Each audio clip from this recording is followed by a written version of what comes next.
Sa bundok lang natutupad yung aking pinapamataas na pangarap, guys. Alam mo yon. Kaya, ano pang inaantay nyo? Umakyat na rin ng bundok para matupad ang mataas mong pangarap.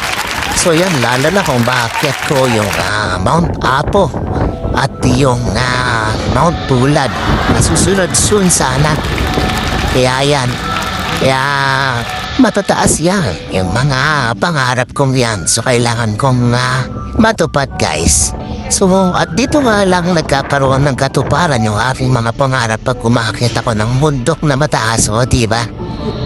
Kaya yan, palagi ako sa bundok most of the time na every weekend. Kaso sometimes merong hindi, diba?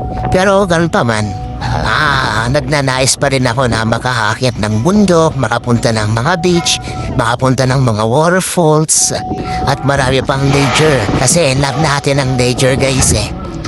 At yun, iwasan na lang natin yung magkalat-kalat, diba, sa mga nature o sa mga pinupuntahan natin. Yun lang.